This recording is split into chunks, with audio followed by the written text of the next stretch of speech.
الحمد لله وكفى وسلام على عباده الذين اصطفى أما بعد قال الله تبارك وتعالى في القرآن الكريم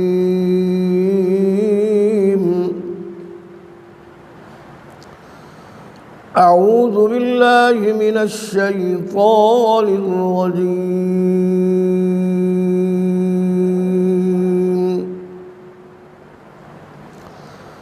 بسم الله الرحمن الرحيم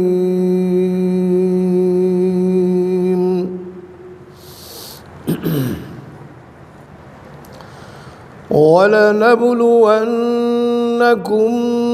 بشيء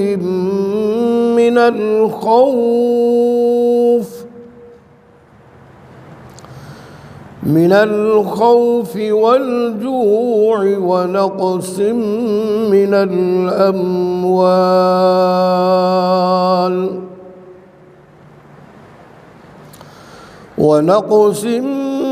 من الأموال والأنفس والثمرات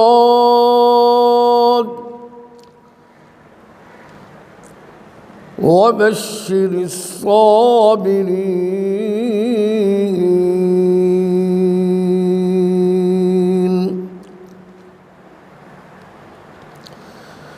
الذين إذا أصابتهم مصيبة قالوا إنا لله وإنا إليه راجعون صدق الله مولانا العظيم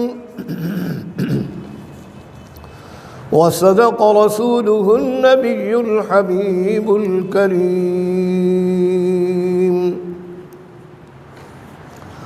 ونحن على ذلك لمن الشاهدين والشاكرين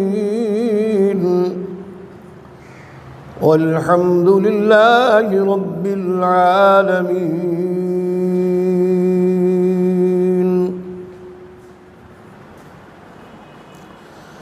عمل سے زندگی بنتی ہے جنت بھی جہنم بھی یہ خاکی اپنی فطرت میں نہ نوری ہے نہ ناری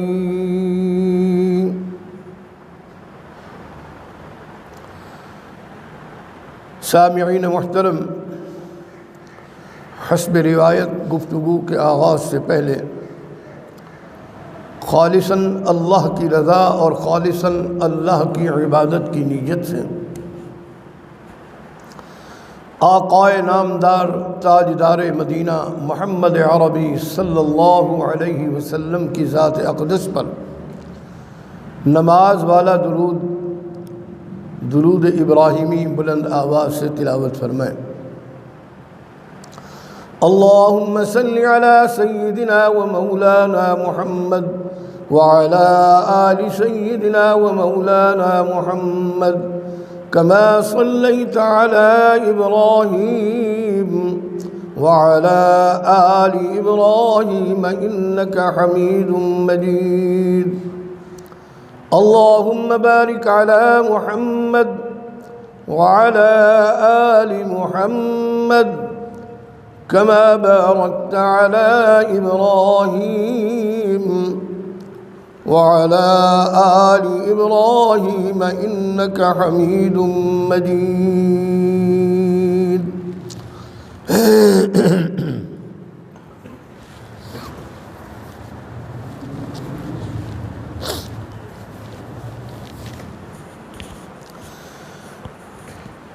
میرے انتہائی واجب الاحترام سامعین محترم،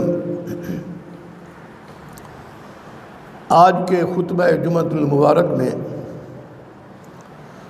آپ حضرات کے سامنے سورہ بقرہ کی آیت نمبر 155 اور 156 تلاوت کی سعادت حاصل کی ہے۔ دعا فرمائیں کہ اللہ تبارک و تعالی ہمیں اس آیت کریمہ کا مفہوم و معانی دل کی اتھاہ گہرائیوں سے اور پورے عقل و شعور کے ساتھ سمجھنے اور پھر اس پر کامل و اکمل ایمان کے ساتھ عمل پیرا ہونے کی کامل و اکمل توفیق نصیب فرمائے۔ بلند آواز سے آمین کہیے۔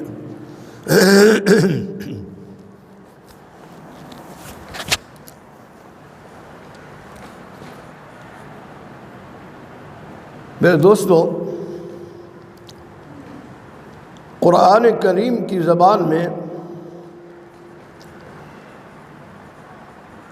یہ دنیا لہو و لعب کا گھر ہے۔ قرآن کریم کی اصطلاح میں، قرآن کریم کی زبان میں اس دنیا کو فواحشات و منکرات، لہو و لعب کا گھر قرار دیا گیا ہے۔ یہ دنیا دار الغرور ہے اور لذتوں، منفعتوں اور عیاشی کی جگہ ہے۔ جس عارضی دنیا میں ہم رہ رہے ہیں، اللہ کے کلام قرآن مجید فرقان حمید نے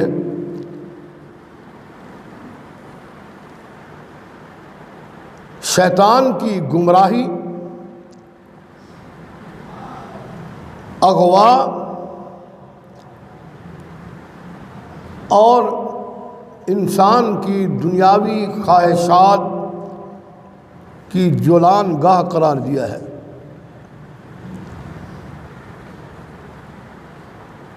دنیا پر فریفتہ ہونا اور حد سے تجاوز کر جانا دنیا میں رہتے ہوئے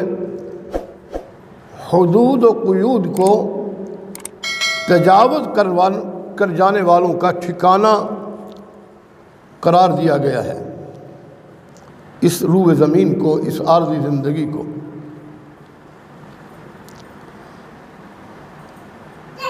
حق کے مخالفین اور معاندین کے لیے ذلت اور لعنت کا مقام قرار دیا گیا ہے اس عارضی دنیا کو۔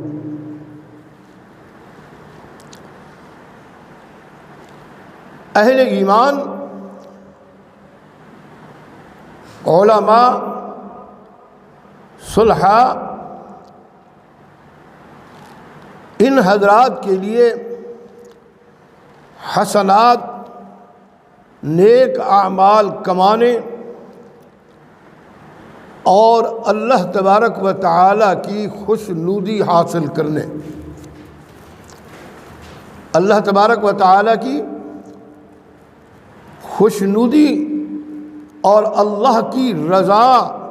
حاصل کرنے کا موقع اللہ تبارک و تعالی نے اس دنیا میں اہل ایمان، علماء اور صلحاء کو عطا فرمایا ہے۔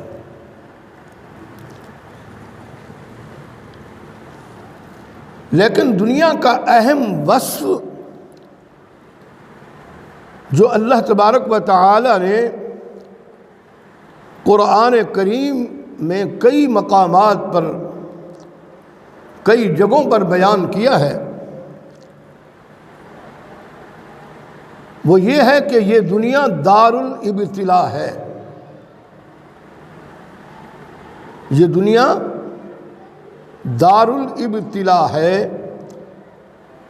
یعنی کہ امتحان گاہ. یہ جگہ، یہ عارضی زندگی امتحان کی جگہ ہے، بالخصوص اہل ایمان کے لیے. اسی لیے اللہ تبارک و تعالی نے قرآن حکیم فرقان حمید میں سورہ ملک کی آیت نمبر 1 تا 2، سورہ کہف کی آیت نمبر 7، سورہ بقرہ کی آیت نمبر 155 جو کہ میں نے آپ حضرات کے سامنے تلاوت کی ہے، اور سورہ عنکبوت کی آیت نمبر 2 اور 3، اور اسی طرح نامعلوم کئی جگہوں پر کتنی ہی مقامات قرآن حکیم میں ہیں، ابتلاؤں، آزمائشوں کا اور امتحان کا ذکر ہے ان قرآن حکیم کی آیات میں. اس روئے زمین پر بسنے والے لوگوں کے لیے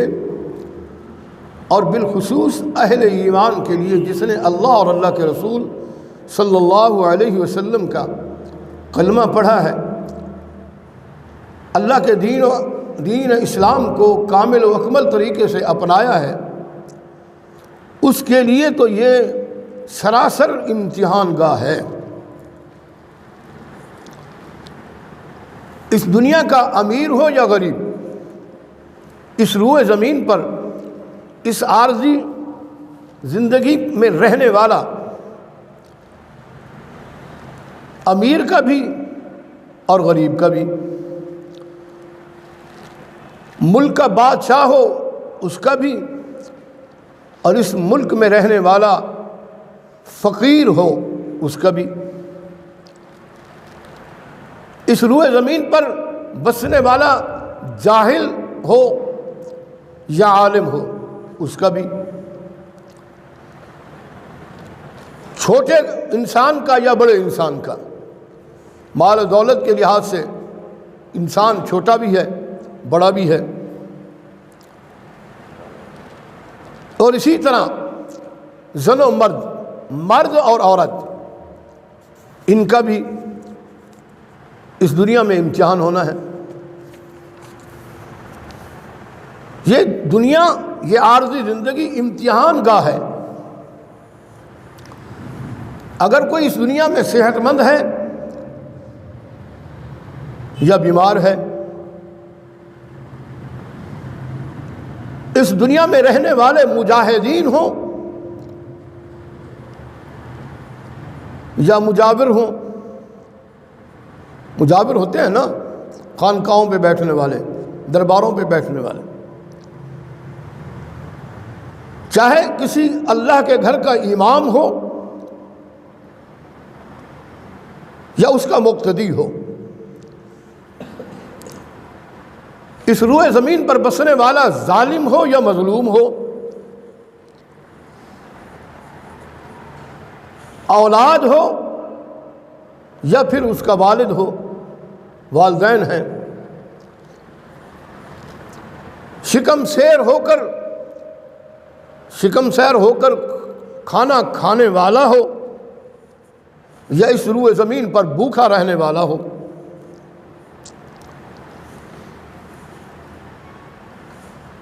یہ سبھی کے لیے امتحان کی جگہ ہے. اور امتحان کی صورتیں جو ہیں وہ اللہ تبارک و تعالی نے مختلف بیان کی ہیں قرآن حکیم میں. ابھی میں نے آپ حضرات کے سامنے عرض کیا کہ سورہ عنکبوت میں، سورہ ملک، سورۃ کہف، سورۃ البقرہ اور ایسی کئی جگہوں پر اللہ تبارک و تعالی نے ارشاد فرمایا، قسمیں بیان کی ہیں اللہ تبارک و تعالی نے. یہ اللہ تبارک و تعالی کا ایک اصول ہے، اس کی حکمت کاملہ ہے. وہ کسی کو اس روئے زمین پر مال و دولت دے کر آزماتا ہے اور پھر کسی سے لے کر آزماتا ہے. کسی کو دنیا وافر مقدار میں اتنی عطا کر دیتا ہے کہ اس کے پاس رکھنے کے لیے جگہ نہیں ہوتی، اور کسی کے پاس ایک وقت کا کھانا نہیں ہوتا. یہ جگہ دار الابتلاء ہے اور آزمائش کا گھر ہے، امتحان کا گھر ہے۔ کسی کو دے کر آزماتا ہے اور کسی سے لے کر آزماتا ہے۔ ایک ذہین و فطین اور دوسرا غبی کم عقل، اس کے لیے بھی، اور ایک صاحب اولاد ہے، اللہ نے اس کو اپنی دولت سے، اس اولاد کی نعمت سے نوازا ہے بہترین سے بہترین انداز میں، اور دوسرا جو ہے وہ اولاد کے بغیر ہے۔ اولاد کے لیے، بیٹی کے لیے یا ایک بیٹی کے لیے پوری زندگی ترستا رہتا ہے، اور ایک صاحب ثروت، اس کی زندگی پورے عروج پر ہوتی ہے، اور دوسرا غربت کی انتہا درجے پر۔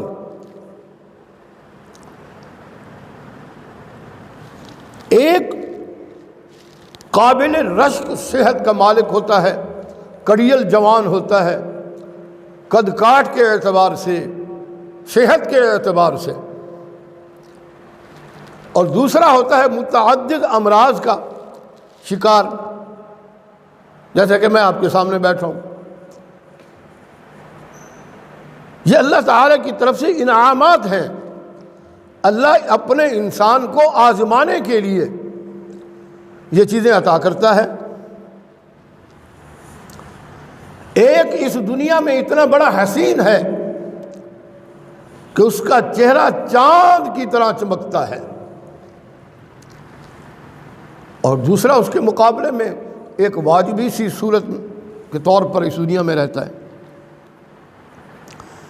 ایک ایسا ہے جس کی آنکھیں روشن ہیں، ہر طرف اس کی نگاہ بڑے اچھے انداز کے ساتھ دوڑتی ہے، اور اس کے مد مقابل ایک دوسرا شخص ہے جو بالکل بینائی سے بھی محروم ہے، وہ اس دنیا کو، اللہ کی نعمتوں کو نہیں دیکھ سکتا۔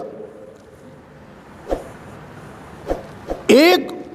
انسان ایسا ہے کہ جو زہد و عبادت کے لحاظ سے اس کا زیادہ تر وقت جو ہے اللہ کی بارگاہ میں گزرتا ہے، اللہ کے ذکر و اذکار میں گزرتا ہے، اس کا مسجد کے بغیر دل لگتا ہی نہیں، گھر میں بھی اگر جاتا ہے تو بے چینی سی رہتی ہے کہ کتنے جلدی آذان ہو میں اللہ کے گھر حاضری کے لیے جاؤں۔ اور دوسرا جو ہے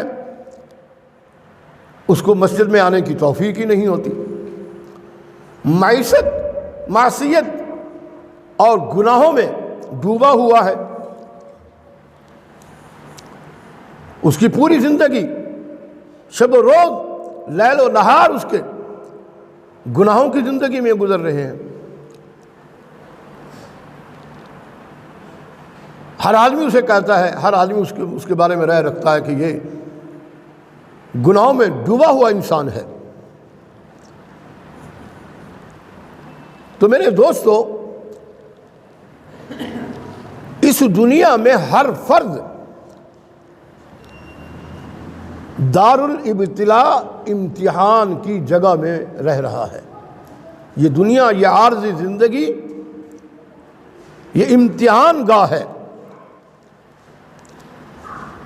دنیا کے کسی بھی مذہب میں، دنیا کے کسی بھی مذہب میں، اور اس کے ساتھ آسمانی یا غیر آسمانی کتابیں ہوں، آسمانی کتابیں بھی ہیں، قرآن حکیم ہے، تورات ہے، انجیل ہے، زبور ہے، آسمانی کتابیں ہیں۔ اسی طرح اخلاقیات اور نفسیات پر لکھے گئے لٹریچر ہوں، مختلف ابتلاؤں میں ابتلا انسانوں کو اتنی تفصیل کے ساتھ، اتنی بڑی تفصیل کے ساتھ ان ابتلاؤں اور آزمائشوں کے ساتھ نمٹنے کے طریقے بتائے گئے ہیں حضرت انسان کو۔ اگر اللہ نے اپنی نعمتیں جو میں نے گنوائی ہیں، صحت کے اعتبار سے، مال و دولت کے اعتبار سے، جو اللہ نے نعمتیں عطا کی ہیں، ان کو سامنے رکھ کر، اور اللہ تبارک و تعالیٰ کی طرف سے جو آزمائش، مصیبتیں، پریشانیاں اللہ نے دی ہیں، ان کو سامنے رکھ کر اللہ نے اپنے قرآن حکیم میں، آسمانی کتابیں ہوں یا غیر آسمانی کتابیں، یا بڑے بڑے صاحب علم و دانش نے کتابیں لکھ کر حضرت انسان کو بتایا کہ ان آزمائشوں میں نکلنے کے لیے اللہ تبارک و تعالیٰ کی طرف سے، اللہ کے رسول صلی اللہ علیہ وسلم کی طرف سے یہ طریقے بتائے گئے ہیں۔ یعنی کہ تفصیل کے ساتھ ان میں کتابوں میں جو میں نے تذکرہ کیا ہے، غیر آسمانی کتابیں یہ اپنی جگہ مسلم ہیں، لیکن وہ حضرت انسان کی تحریر کردہ ہیں، اور اس کے ساتھ ساتھ اللہ تبارک و تعالی نے جو آخری کتاب آسمان سے آخری امت پر، ہمارے آخری نبی خاتم النبیین، امام الانبیاء، خاتم النبیین حضور اقدس صلی اللہ علیہ وسلم کو قرآن حکیم دے کر اللہ نے جو اصول بتائے،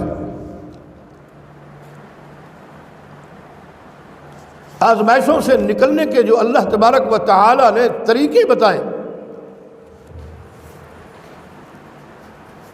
وہ قرآن حکیم کے علاوہ کوئی جامع اور اکمل کتاب ایسی اس روئے زمین پر موجود نہیں ہے۔ اور قرآن حکیم کی کوئی بات ہمارے فہم سے، عقل و دماغ سے، ہمارا عقل جو ہے نا، انسانی عقل، وہ تخیلاتی زندگی میں جب رہتا ہے تو وہ سوچتا ہے شاید یہ چیز پتہ نہیں صحیح ہے یا نہیں ہے، لیکن قرآن حکیم کی بتائے ہوئے طریقوں پر، لا شک و لا ریب کتاب پر رتی برابر شک کرنا انسان دائرہ اسلام سے خارج ہو جاتا ہے۔ اللہ تبارک و تعالی نے حضرت انسان کو، اس روئے زمین پر بسنے والی انسانیت کو، اس دنیا میں جو انسان کو اللہ تبارک و تعالی نے نعمتیں عطا کی ہیں، انہیں کس طریقے سے ان نعمتوں کو استعمال کرنا ہے، اور اللہ تبارک و تعالیٰ کی انسان کو جو مختلف پریشانیاں، مصائب و آلام عطا کیے ہیں،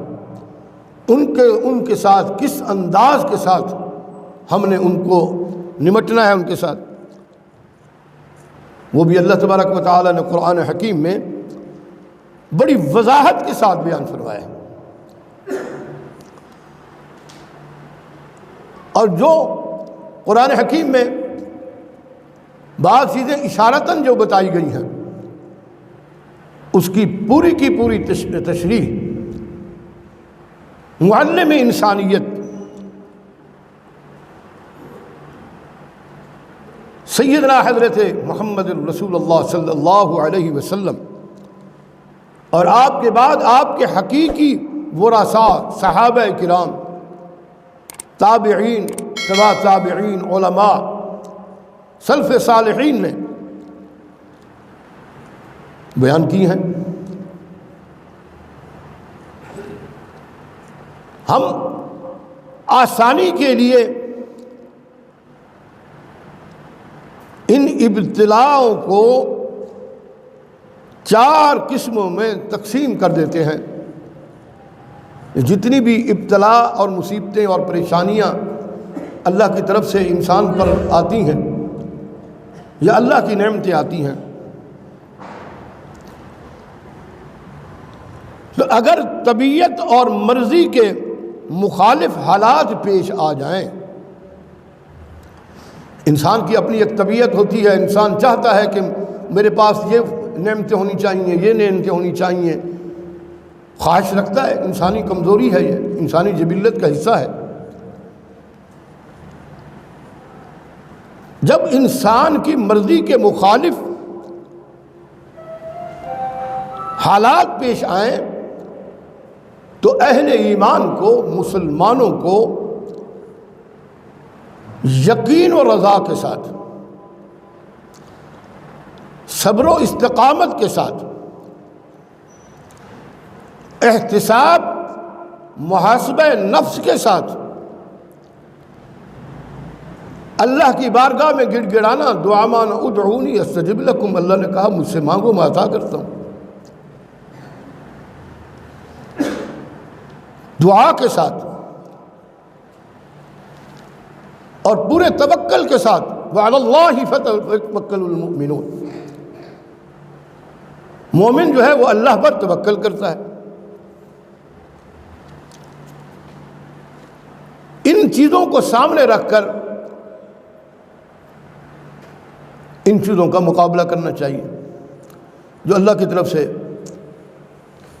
انسان پر آئی ہوئی ہیں، مرض کے مخالف ہیں، وہ چیزیں طبیعت کے مخالف ہیں۔ انسان کبھی نہیں چاہتا کہ میں اس دنیا کی مصیبتوں اور پریشانیوں میں مبتلا رہوں، کسی بھی صورت میں نہیں چاہتے۔ بنیادی طور پر انسان تو آرام پسند ہے، سہل پسند پیدا ہوا ہے۔ آپ نے سنا ہوگا سابقہ انبیاء کے اپنا امتوں کو حالات و واقعات، من و سلمہ کے قائل تھے کہ اللہ تبارک و تعالیٰ آسمان سے ہر چیز اتارتا تھا، وہ کھاتے تھے پھر سوئے رہتے تھے۔ یہ انسان کی حضرت انسان کی بنیادی کمزوری ہے، یہ انسانی جبلت کا حصہ ہے۔ وہ چاہتا ہے کہ مجھے کچھ کرنا نہ پڑے، از خود اللہ پاک اوپر سے بھیجتا رہے۔ ایسا مزاج ہے نا انسان کا۔ تو بہرحال میرے دوستو، ان حالات کا مقابلہ کرنے کے لیے اللہ کی بارگاہ میں رجوع کیا جائے، ایک تو یہ بات ہو گئی۔ اور مسلمان کا اس حقیقت پر ایمان ہے، اہل ایمان، کامل و اکمل ایمان رکھنے والا، اس کا ایمان ہے یہ کہ دنیا کی زندگی اور اس کی جو تکلیفیں ہیں وہ عارضی ہیں۔ یہ دنیا بھی عارضی ہے اور اس میں ابتلا، آزمائشیں اور مصیبتیں یہ بھی عارضی ہیں۔ قرآن نے بیان کیا ہے فَإِنَّ مَعَ الْعُسْرِ يُسْرًا إِنَّ مَعَ الْعُسْرِ يُسْرًا، ہر مشکل کے بعد آسانی اور آسانی کے بعد مشکل۔ اور یہ اللہ تبارک و تعالیٰ کی حکمت کاملہ ہے۔ آخرت کی زندگی اور اس کی راحتیں جو ہیں، آخرت کی جو زندگی ہے، ہمیشہ ہمیشہ رہنے والی ہماری جو زندگی ہے، جس میں ہم نے ہمیشہ رہنا ہے، وہ زندگی جو ہے اس میں راحتیں ہی راحتیں ہیں۔ جو اس دنیا میں کامیاب زندگی گزار کر اللہ کی بارگاہ میں حاضر ہوگا، اور جب اللہ تبارک و تعالیٰ کے سامنے اسے پیش کیا جائے گا، حساب و کتاب میں معاملات کلیئر ہوں گے، تو حضرت انسان کو حکم دیا جائے گا کہ آپ کے لیے جنت میں نے لکھ دی ہے، فرشتوں کو حکم دیا جائے گا اس کو لے کر جنت میں چلے جاؤ۔ جو اس دنیا میں اس عارضی زندگی میں پاس ہو کر گیا، اس امتحانی زندگی میں، اس ابتلاء و آزمائش کی زندگی میں پاس ہو کر 100% نمبر لے کر اللہ کی بارگاہ میں جب پیش ہوگا، تو اس کے لیے اللہ تبارک و تعالیٰ نے جنت لکھ دی ہے، اور جو ناکام زندگی گزار کر جائے گا اس عارضی زندگی میں، تو اس کے لیے پھر وہاں بھی مسائل کا سامنا ہے، اور مسائل بھی وہ ایسے ہیں جس کا ہم دنیا میں تصور ہی نہیں کر سکتے۔ اتنی بڑی مشکلات اور وہاں پہ اتنی بڑے تکالیف ہیں آخرت کی زندگی میں، جو اس دنیا میں ناکام ہو کر جاتا ہے۔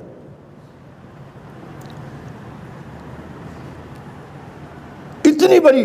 مشکلات ہیں کہ جس کا انسان تصور ہی نہیں کر سکتا۔ اس دنیا کی آگ کو لے لیجیے، یا اسی دھوپ کو لے لیجیے، گرمی کو لے لیجیے۔ اب گرمی آ رہی ہے، اس گرمی کے دنوں میں انسان 1 منٹ کے لیے سکون سے کھڑا نہیں ہو سکتا، ہائے ہائے کر اٹھتا ہے کہ جناب میں بہت شدید ترین گرمی ہے۔ اگر سائے کے اندر بھی بیٹھا ہو تب بھی وہ ہائے ہائے کر رہا ہوتا ہے، جناب بہت شدید ترین گرمی ہے۔ تو جو آخرت کی گرمی ہے، یہ تو سورج کئی کروڑ ارباں دور کھڑا ہوا ہے، یہ سورج وہ تو سر کے اوپر کھڑا ہوگا۔ زمین یہ مٹی کی زمین ہے، پانی ڈال دیتے ہیں ٹھنڈی ہو جاتی ہے، وہ تانبے کی زمین ہوگی، اور پھر سایہ بھی نہیں ہوگا۔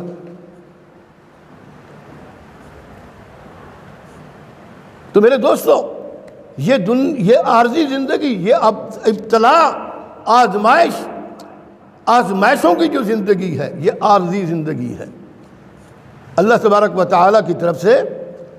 یہ جو مصائب و آلام مشکلات آتی ہیں،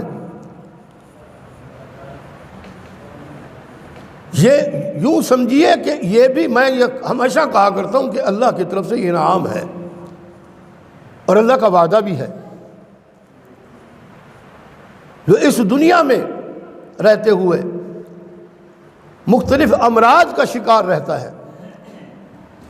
مختلف پریشانیوں کا، مالی پریشانی یا دیگر پریشانیوں میں مبتلا ہوتا ہے، تو یہ اللہ کی طرف سے یوں انعام ہے کہ اللہ پاک اس کے گناہوں کو جھاڑ دیتا ہے، انسان صاف ہو جاتا ہے گناہوں سے۔ تو بہرحال نماز کا وقت ہو گیا ہے، ہم مسلسل یہ بتا بھی رہے ہیں کہ گرمیاں شروع ہونے والی ہیں اور تقریباً ہو چکی ہیں، قریب آ چکا ہے۔ مہینے کے بعد آج غالباً چاند کی پہلی تاریخ ہے، اور مہینہ ایک گزرنے کا پتہ نہیں چلے گا۔ رمضان المبارک کا وہ مقدس مہینہ اللہ کا مہمان آ جائے گا، تو ہم کوشش کریں گے کہ وہاں رمضان المبارک میں 1:30 بجے نماز ادا کر دیں، کیونکہ ہم سہل پسند ہو گئے ہیں نا مسلمان، کیونکہ ہم آسانیاں ڈھونڈتے ہیں، اور بالخصوص اللہ کے گھر میں بیٹھنے کے لیے ہمیں آسانیاں چاہیے۔ ہاں، اگر پبلک مقامات میں بیٹھنا ہو تو وہاں پہ 3-4 گھنٹے بیٹھے جائیں تو محسوس نہیں ہوتا۔